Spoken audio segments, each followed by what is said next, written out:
আওয়ামী লীগ সরকারের পতনের ৫ দিনের মাথায় শপথ নিল অন্তর্বর্তীকালীন সরকার। প্রধান উপদেষ্টা ডক্টর মোহাম্মদ ইউনূসের নেতৃত্বে ১৭ সদস্যের এই পরিষদ গঠিত হয়েছে। এর মধ্যে ৩ জন অনুপস্থিত থাকায় ১৪ জন আজ শপথ গ্রহণ করেন। রাত ৯:১৯টায় রাষ্ট্রপতি মোহাম্মদ শাহাবুদ্দিন অন্তর্বর্তীকালীন সরকারের প্রধান ডক্টর মোহাম্মদ ইউনূসকে নিয়ে শপথ অনুষ্ঠানে প্রবেশ করেন। এরপর অনুষ্ঠান পরিচালনা শুরু করেন মন্ত্রিপরিষদ সচিব। অনুষ্ঠানের শুরুতে আন্দোলনে শহীদদের স্মরণে ১ মিনিট নীরবতা পালন করা হয়।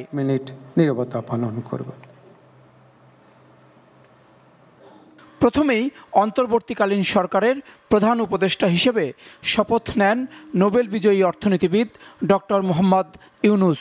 তাকে শপথ পাঠ করান রাষ্ট্রপতি মোহাম্মদ শাহাবুদ্দিন।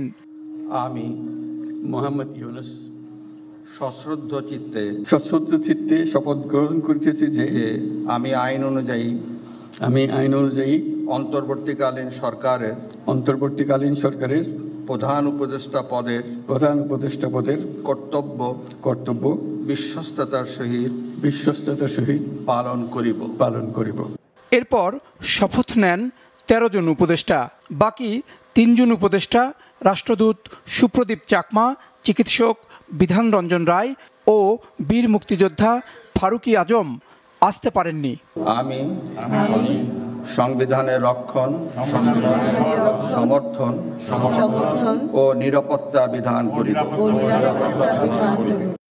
অন্তর্বর্তীকালীন সরকারে উপদেষ্টা হিসেবে যারা শপথ নিয়েছেন তারা হলেন বাংলাদেশ ব্যাংকের সাবেক গভর্নর সালেউদ্দিন আহমেদ, অধ্যাপক আসিফ নজরুল, মানবাধিকার কর্মী আদিলুর রহমান খান, সাবেক attorney general AFM Hasan Arif, সাবেক রাষ্ট্রদূত মোহাম্মদ তৌহিদ হোসেন, বাংলাদেশ আইনবিদ সমিতির প্রধান নির্বাহী ও পরিবেশ কর্মী সৈয়দা রিজওয়ানা হাসান, বৈষম্য বিরোধী ছাত্র আন্দোলনের 2 সমন্বয়ক মোহাম্মদ নাহিদ ইসলাম ও আসিফ মাহমুদ, সজীব ভুইয়া, সাবেক নির্বাচন কমিশনার M সাখওয়াত হোসেন, নারী অধিকার নেত্রী ফরিদা আক্তার, হেফাজতে ইসলাম বাংলাদেশের সাবেক নায়েবে আমির আফম খালিদ হাসান, গ্রামীণ টেলিকমের সাবেক ভারপ্রাপ্ত ব্যবস্থাপনা পরিচালক নূরজাহান বেগম ও নির্বাচন পর্যবেক্ষক শারমিন মুর্শিদ।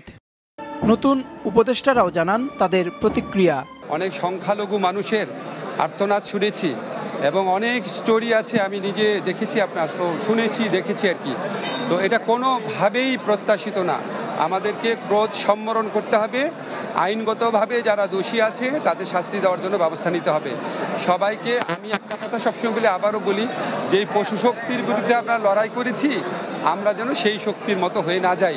একটা দেশে যখন জনসংখ্যার 50% তরুণ হয়, তরুণদের সাথে আমাদেরও কিন্তু সম্পর্ক ছিল না বললেই চলে। কোনো কাজ করতে গেলে তারা যে প্রাসঙ্গিক হতে পারে আমরা তো ভাবিনি। আজকে তারা নিজেদেরকে প্রাসঙ্গিক প্রমাণ করেছে এবং প্রাসঙ্গিক স্থাপন করেছে।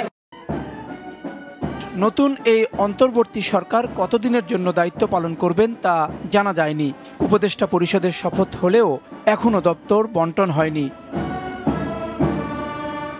জাহিদ সেলিম, মাছরাঙা সংবাদ, ঢাকা।